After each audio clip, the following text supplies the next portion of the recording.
یہاں تک کہ میں نے اسلام قبول کر لیا، اور ایک وجہ ایک خاص کتاب کا مطالعہ تھی، اسلام دا مس انڈرسٹوڈ ریلیجن، جس میں مصنف نے کمیونزم، کیپٹلزم، اسلام، عیسائیت، بدھ مت اور دیگر مختلف مذاہب کا موازنہ پیش کیا ہے۔ انہوں نے موازنہ کیا ہے اور اچھے پوائنٹس کی نشاندہی کی ہے، پھر برے پوائنٹس، منفی پوائنٹس کی نشاندہی کی ہے۔ تو میں اس کتاب کو پڑھنے کے بعد جس خلاصے یا نتیجے پر پہنچا وہ یہ تھا کہ وہ ساری خوبیاں جو کمیونزم میں تھی، اور بلا شبہ کمیونزم میں خوبیاں تھی، اگرچہ وہ حل نہ بن سکا، لیکن بہرحال اس میں خوبیاں تھی۔ اس نے کچھ اچھے آئیڈیاز کو ایک جگہ جمع کیا تھا۔ وہ تمام اچھائیاں اسلام میں پائی جا رہی تھی، اور جو چیزیں کمیونزم میں اچھی نہیں تھی، بری تھی، اسلام ان سے خالی تھا۔ وہ خامیاں اسلام میں نہیں تھی۔ تو ایسا لگتا ہے جیسے اسلام نے ان تمام خوبیوں کو یکجا کر دیا ہے، جو خوبیاں بھی انسانوں نے کسی ایک یا دوسرے نظام میں جمع کی، اور ساتھ ہی اس نے تمام خامیوں سے گریز بھی کیا ہے۔ وہ نقصان دہ چیزیں جو مختلف معاشرے اپناتے ہیں یا جو مختلف مذاہب میں پائی جاتی ہیں۔ ایمان کے حوالے سے آپ کی زندگی کیسے رہی؟ آپ کیا عقیدہ رکھتے تھے؟ آپ نے پہلی بار اسلام کے بارے میں کیسے سنا؟ اس تحقیق سے پہلے کیا آپ کا کبھی مسلمانوں سے واسطہ پڑا تھا؟ آپ نے کہا کہ آپ ملیشیا میں تھے، وہاں آپ کے ذہن میں کیا تصور تھا؟ کیا آپ کے اندر کوئی تعصب تھا؟ کیا مسلمانوں کے بارے میں آپ کی کوئی اچھی رائے تھی؟ میں نے ملیشیا میں جو دیکھا وہ ثقافتی اسلام تھا۔ اسلام ایک ثقافت ہے۔ میری والدہ نے ایک انڈونیشین کو گود لیا جو مشرقی ملیشیا میں رہ رہا تھا، ریاست صباہ میں۔ اس کا نام صبا ہے، اور میری والدہ اور والد دونوں اسلام سے بطور ایک مذہب واقف تھے، اور میری والدہ خاص طور پر میرے منہ بولے بھائی کو جو ہمارے ساتھ رہتا تھا سہولت پہنچانے کی کوشش کرتی تھی۔ رمضان میں وہ جلدی اٹھ جاتی اور میرے منہ بولے بھائی کے لیے سحری تیار کرتی، اور افطاری کے لیے بھی وہ اس کے لیے کھانا اور مشروبات تیار کرتی تھی۔ جب ہم سور کا گوشت کھا رہے ہوتے تو وہ اس کے لیے مچھلی پکاتی۔ اگر اتوار کو ہم کچھ الکوہل پیتے، روایتی طور پر اتوار کے ڈنر میں پی جاتی تھی، تو اس کے لیے انگور کا جوس ہوتا۔ تو ہماری والدہ نے اس بات کو یقینی بنایا کہ اس کے اسلام اور اسلامی عقائد پر کوئی سمجھوتا نہ کیا جائے، چنانچہ وہ گھر پر نماز بھی پڑھتا تھا۔ کبھی کبھی میں، میرے بھائی اور بہن، ہم اس کے کمرے میں داخل ہوتے اور ہم اسے زمین پر دیکھتے کہ اس کا سر نیچے اور پچھلا حصہ اوپر ہوتا، اور ہم حیران ہو کر سوچتے یہ کیا کر رہا ہے، کیونکہ اس وقت ملیشیا میں دارالحکومت کے اندر مسلمان اکثر کھلے طور پر اسلام پر عمل نہیں کرتے تھے۔ یہ نو آبادیات کا حصہ تھا۔ برطانوی نو آبادیوں نے شہر کے مرکزی حصے میں مساجد کی تعمیر پر پابندی لگا دی تھی۔ مساجد شہر کی حدود سے باہر تعمیر کی جاتی تھی، تو میں نے اس وقت تک کبھی مسجد نہیں دیکھی تھی۔ اس کا نماز کا طریقہ بالکل عجیب سا لگتا تھا، گویا ہم کسی کو یوگا کی مشق کرتے ہوئے دیکھ رہے ہیں، یا کسی ایسے شخص کو دیکھ رہے ہیں جو کوئی منفرد قسم کی حرکات کر رہا ہے جو کچھ مذہبی گروہوں کے ساتھ خاص ہیں۔ تو ہم نے کبھی اسے ایسی چیز کے طور پر نہیں دیکھا جس کے بارے میں ہم جاننا چاہتے ہوں، البتہ ایک تعجب سے ضرور دیکھا۔ تو میں نے یہ دیکھا اور میں سمجھ نہیں سکا کہ وہ کیا کر رہا ہے، یہاں تک کہ جب میں نے خود اسلام قبول کیا اور مجھے نماز پڑھنا سکھایا گیا، میں نے کہا تو وہ یہ تھی، میرا منہ بولا بھائی مسلمان ہے۔ آئیے آپ کی اسلام قبول کرنے کی کہانی کی طرف لوٹتے ہیں۔ تو ان کتابوں کو پڑھنے کے بعد آخرکار آپ نے مسلمان ہونے کے لیے کیا اقدامات کیے؟ السلام علیکم بھائیوں اور بہنوں، ہمیں احساس ہوا ہے کہ ہمارے چینل پر 80% ناظرین بشمول اس ویڈیو کے ہمارے سبسکرائبرز نہیں ہیں۔ جیسا کہ آپ جانتے ہیں کہ ہم غیر منافع بخش تنظیم ہیں اور ہماری ویڈیو پر اشتہارات غیر فعال ہیں۔ ٹوورڈز ایٹرنیٹی صرف ایک یوٹیوب چینل ہی نہیں بلکہ ایک مدرسہ بھی ہے۔ یہاں ہم خود کو اور نوجوانوں کو اسلامی تعلیم سے آراستہ کرتے ہیں، لہٰذا ہمارے اس مطالبے کا واحد مقصد سچائی کو پھیلانا ہے۔ ہو سکتا ہے بظاہر یہ چھوٹا عمل لگے، لیکن انشاءاللہ یہ ہمیں لاکھوں لوگوں تک پہنچنے میں مدد کرے گا۔ آئیے اب لائک اور سبسکرائب بٹن پر کلک کریں اور ساتھ مل کر ٹوورڈز ایٹرنیٹی کا سفر کریں۔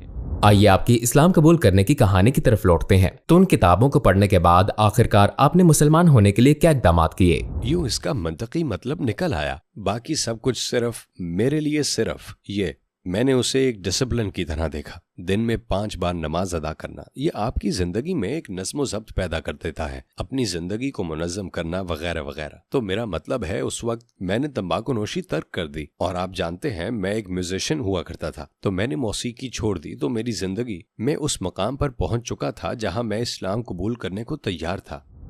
کیا آپ ہمیں اپنے کلمہ شہادت پڑھنے کے لمحے پر لے جا سکتے ہیں؟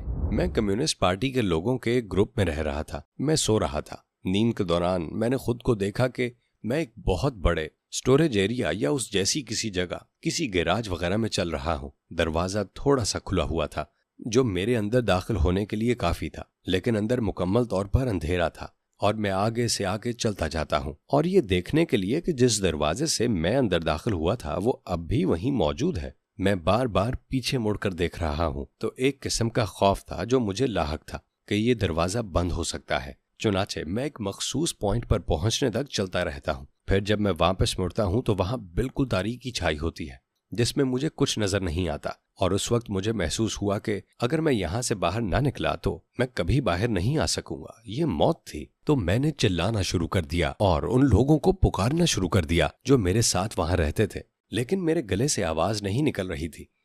کوئی بھی میری آواز نہیں سن سکتا تھا، کوئی بھی میری مدد کے لیے نہیں آ سکتا تھا۔ آخر کار میں نے خود محسوس کیا کہ سب کچھ ختم ہو گیا، میں ختم ہو چکا ہوں۔ اس موقع پر جب میں نے ہار مان لی اور قبول کر لیا کہ میرے پاس اس صورتحال سے نکلنے کا کوئی راستہ نہیں ہے، تو میری آنکھ کھل گئی، اور یہ ایک آخری پوائنٹ تھا جس نے مجھے خدا کے وجود کا یقین دلایا کہ یہ خدا ہی تھا جس نے مجھے وہاں سے نکالا۔ میرے دوست، میرے حالات، کچھ بھی نہیں، کوئی بھی میری مدد نہیں کر سکا۔ تو یہ بالکل آخری پوائنٹ کی طرح تھا۔ اس کے بعد پھر باقی سب کچھ بالکل آسان تھا۔ میں کہانی کو تیزی سے آگے بڑھانا چاہتا ہوں۔ آپ مسلمان ہو گئے اور آپ کی والدہ اسلام کی محافظ، اور آپ کے والد بھی ایک موحد تھے جیسا کہ آپ نے بتایا، تو کیا بعد میں وہ مسلمان ہوئے؟ جی ہاں، الحمدللہ۔ ان کی اسلام کے بارے میں کوئی منفی رائے نہیں تھی، کیونکہ ان دونوں نے اپنے یونیورسٹی کے زمانے میں مذاہب عالم کا مضمون پڑھا تھا، اور وہ اسلام اور اس کی تعلیمات سے واقف تھے، اور ان کی رائے تھی کہ یہ ایک اچھا مذہب ہے۔ اور پھر ہوا یہ کہ یونیورسٹی میں ان کے بہت سے دوست، شاید ان کے آدھے سے زیادہ دوست مسلمان تھے، لہٰذا ان کا عملی طور پر مسلمانوں سے سامنا رہتا تھا، اور وہ بہت اچھے لوگ تھے۔ اس وجہ سے اسلام کے بارے میں میرے والدین کا تاثر اچھا تھا، یہاں تک کہ میری والدہ بھی جب وہ یونیورسٹی آف ٹورانٹو میں مذاہب عالم کی تعلیم حاصل کر رہی تھی تو ان کا پروفیسر یہودی تھا، اور وہ پروفیسر جب بات کرتا، جب وہ گروپ کو دوسرے مذاہب کے بارے میں سکھاتا تو وہ ہمیشہ اچھے اور برے کی نشاندہی کرتا تھا۔ لیکن جب اسلام کی بات آئی تو میری والدہ نے محسوس کیا کہ وہ صرف بری باتیں ذکر کر رہا تھا، وہ کسی اچھائی کا ذکر نہیں کر رہا تھا۔ تو وہ لیکچر کے دوران ہی اٹھ کھڑی ہوئی اور انسٹرکٹر سے سوال کیا، کیا اسلام میں کوئی اچھائی نہیں ہے؟ تو ہم اسے سیکھ کیوں رہے ہیں؟ یہ سب بہت برا تھا۔ تو والدہ نے یہ ذمہ داری اٹھائی کہ کورس کے لیے تجویز کردہ کتابوں کے علاوہ دیگر کتابیں تلاش کرنا شروع کر دی۔ انہوں نے دوسرے مصنفین کو پڑھا، کچھ غیر مسلم مصنف، لیکن وہ اعتدال پسند خیالات کے حامل تھے۔ تو والدہ نے لیکچر ہال میں اسٹوڈنٹس کے درمیان اسلام کا دفاع کرنا شروع کر دیا، اور بلا شبہ پروفیسر کو یہ بات زیادہ پسند نہیں آئی۔ آپ جانتے ہیں، والدہ کہتی ہیں اس وجہ سے انہوں نے اسے صرف B گریڈ دیا جبکہ ان کے تمام گریڈز A تھے، تو کم از کم آپ کو میری طرف سے A گریڈ نہیں ملنے والا۔ جیسا کہ میں نے کہا، ہم برائے نام عیسائی تھے۔ اس کا مطلب یہ ہے کہ اتوار کو ہم کلیسیا جاتے تھے، سب بچے، اگرچہ میرے والد کبھی نہیں گئے، وہ بچپن کا دور تھا، ہم اس پر سوال نہیں کر سکتے تھے کہ والد صاحب خود نہیں جاتے لیکن ہمیں بھیجتے ہیں۔ وہ تاکید کرتے تھے تم لوگ اپنی والدہ کے ساتھ جاؤ، تو ہم ہمیشہ چلے جاتے، لیکن وہ کبھی نہیں گئے۔ بعد میں جب میں نے اسلام قبول کیا اور میں نے ان سے اور اپنی والدہ سے اسلام کے بارے میں بات کی تو انہوں نے مجھے بتایا کہ جب وہ 13 سال کے تھے، جب وہ اسکول میں پڑھتے تھے، اور اس وقت برطانوی اسکول میں وہ لاجک سکھاتے تھے، جب انہوں نے عیسائیت کے بارے میں سوچا، کیونکہ وہ چرچ میں ایک کوئر بوائے تھے، ان کے والد ایک پادری تھے، جب انہوں نے یسوع کے خدا ہونے کے بارے میں سوچا تو یہ لاجیکل نہیں لگا، یہ بات ان کی سمجھ میں نہیں آئی۔ تو اس وجہ سے اس وقت سے وہ ہمیشہ صرف ایک خدا کی عبادت کرتے تھے، انہوں نے یسوع کی عبادت نہیں کی، اور ان کے بھائی اور بہنیں انہیں ملحد کہنے لگے۔ تو اس طرح ان کی پرورش ہوئی اور انہوں نے اسے برقرار رکھا، لہٰذا وہ کبھی چرچ نہیں گئے، کیونکہ چرچ میں یسوع کو خدا مان کے ان کی عبادت کی جاتی ہے۔ میرے اسلام قبول کرنے کے بعد ان دونوں کو اسلام قبول کرنے میں مزید 21 سال لگے۔ آپ کو 20 سال لگ گئے ان کو اسلام کی وضاحت، اس کی تبلیغ کرنے میں؟ نہیں، میں ایسا نہیں کہوں گا، میرا مطلب میں نے سب طریقے آزما لیے، لیکن آپ جانتے ہیں کہ میں ہر وقت ان پر ہتھوڑے نہیں برساتا رہتا تھا۔ میں کچھ چیزیں بیان کرتا ہوں، وہ مسلمانوں کے آس پاس زیادہ سے زیادہ رہنے لگے۔ وہ نائجیریا گئے اور انہوں نے نارتھ نائجیریا میں مسلمانوں کے اسکولز میں پڑھایا۔ پھر وہ یمن گئے، انہوں نے یمن میں پڑھایا جو کہ ایک مسلم ملک ہے۔ وہ سعودی عرب گئے، انہوں نے ریاض میں ایک اسلامی اسکول قائم کیا۔ بنیادی طور پر تکنیکی ماہرین کے طور پر اسکول کو اکٹھا رکھنے میں ان کا مسلمانوں کے ساتھ بہت زیادہ میل جول رہا، جو کہ عام طور پر 90% مثبت میل جول تھا۔ اور اسی طرح جب وہ اپنے دوستوں کے ساتھ ہوتے اور ان کے دوست اسلام کے بارے میں کچھ منفی باتیں کرتے تو وہ اسلام کا دفاع کیا کرتے تھے، کیونکہ ان کے پاس صحیح اور غلط میں فرق کرنے کے لیے بیک گراؤنڈ کا کافی علم تھا۔ ان کے لیے اسلام قبول کرنا آسان تھا۔ میرے والد کے لحاظ سے وہ بنیادی طور پر یہ وہ وقت تھا جب انہوں نے مجھے بتایا کہ جب وہ 13 سال کے تھے، میں اس وقت تک اس بارے میں نہیں جانتا تھا کہ وہ صرف ایک خدا اللہ سبحانہ و تعالیٰ کی عبادت کرتے ہیں، یسوع کی نہیں، وہ کسی انسان کی عبادت نہیں کرتے۔ دوسری طرف میری والدہ، وہ ایک واقعے کی وجہ سے اس طرف آئیں، اور وہ یہ تھا کہ وہ جدہ میں رہ رہی تھی، جدہ کے ایک انسٹیٹیوٹ میں کام کر رہی تھی، اور جب میں ریاض سے ان سے ملنے آیا، میں ریاض میں ماسٹرز کر رہا تھا، میری والدہ نے مجھے بتایا کہ انہیں لگتا ہے کہ گھر میں کچھ ہے جو انہیں دکھائی دیتا تھا، اور ایسا لگتا تھا کہ کچھ بہت تیزی سے حرکت کر رہا ہے۔ وہ بالکل واضح نہیں کر سکی کہ وہ کیا تھا، اور اسے گھر سے بھگانے کے لیے انہوں نے جو کیا اس پر اعتقاد رکھنا انتہائی برا تھا۔ انہوں نے سلیب بنی، بہت سی سلیبیں بنائی، ایک گھر میں داخل ہونے والے دروازے کے اوپر رکھ دی، ایک بیڈ روم کے دروازے پر، ایک لیونگ روم میں، لیکن انہوں نے کہا کہ ایسا کرنے کے بعد بھی وہ چیزیں موجود ہیں۔ میں نے کہا ٹھیک ہے، مجھے یہاں سورہ بقرہ پڑھنے دیں۔ اسلام ہمیں یہی سکھاتا ہے کہ شیطانی اثرات کو گھر سے ختم کرنے کے لیے سورہ بقرہ کی تلاوت کرنی چاہیے۔ تو میں لیونگ روم میں بیٹھ گیا اور سورہ بقرہ کی تلاوت کی، اور پھر میں ریاض واپس چلا گیا اور اس کے بارے میں بھول گیا۔ تو جب والدہ نے اسلام قبول کیا تو انہوں نے بتایا، جانتے ہو جب تم نے وہاں جا کر قرآن پڑھا تو والدہ نے کہا اگلے دن ہی وہ چیز چلی گئی۔ انہوں نے کہا اس سے مجھے سمجھ آ گئی کہ اسلام میں کچھ تو صحیح ہے، یقینی طور پر اسلام مکمل طور پر درست ہے۔ تو یہ وہ چیز ہے جس نے ان پر سب سے زیادہ اثر ڈالا، اور اس طرح انہوں نے اسلام قبول کیا۔ اس رات جب میں ٹورانٹو میں ان سے ملنے گیا اور انہوں نے مجھ سے کہا اپنے والد کو مت بتانا، انہیں اپنا فیصلہ خود کرنے دو، اور اگلی صبح میرے والد آئے اور انہوں نے بھی اسلام کا اعلان کر دیا۔ آپ کے اسلام قبول کرنے کے بعد آپ تبلیغ میں کافی سرگرم ہو گئے۔ کیا آپ ہمیں کسی ایسی تبلیغی سرگرمی کے بارے میں بتا سکتے ہیں جو آپ کبھی نہیں بھول سکتے؟ شاید میرے تجربے کا سب سے دلچسپ لمحہ اس دوران تھا جسے صحرا کا طوفان کہا جاتا تھا۔ یہ پہلی خلیجی جنگ کی بات ہے۔ اس عرصے میں تقریباً 5 لاکھ امریکی فوجیوں کو صدام سے لڑنے کے لیے سعودی عرب لایا گیا تھا تاکہ اسے کویت پر قبضے سے روکا جائے۔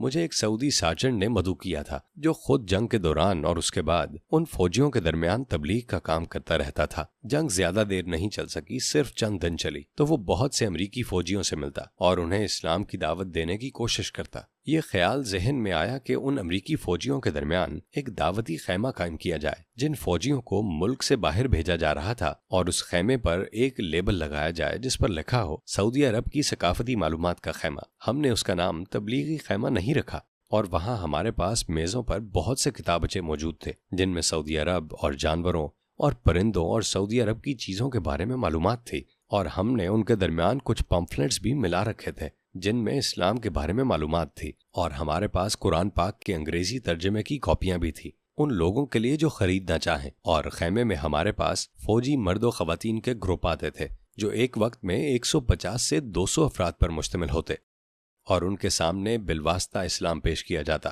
سعودی عرب کی ثقافت کے طور پر، کیونکہ سعودی عرب کی ثقافت کے بارے میں بات کرنے کے لیے آپ کو لازمی طور پر اسلام کے بارے میں بات کرنی پڑتی ہے، کیونکہ اس کی بنیاد میں یہی چیز ہے کہ وہاں جو کچھ بھی آپ دیکھ رہے ہیں اس میں زیادہ تر چیزیں اسلام سے ہی آئی ہیں۔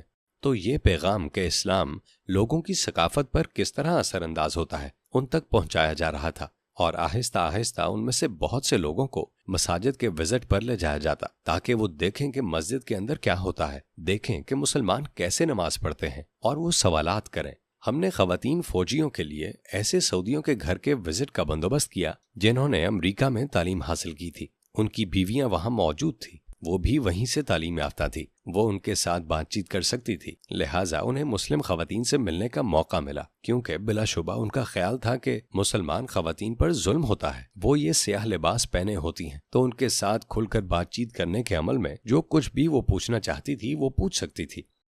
الحمدللہ 5 ماہ کے عرصے میں انہیں ملک سے باہر بھیج دیا گیا، اور ان میں سے 3000 سے زیادہ لوگوں نے ہمارے خیمے سے اسلام قبول کیا، ماشاءاللہ۔ تو یہ میرے لیے حیرت انگیز تھا، میں نے ایسا پہلے کبھی نہیں دیکھا تھا۔ یہ ایک بار کا اجتماع نہیں تھا، بلکہ ایک عرصے تک باقاعدگی سے لوگوں سے ملاقات کرنا اور پھر ان کی تربیت کرنا، ان کو تیار کرنا، کیونکہ ان میں سے بہت سے لوگوں کو اسلام قبول کرنے کے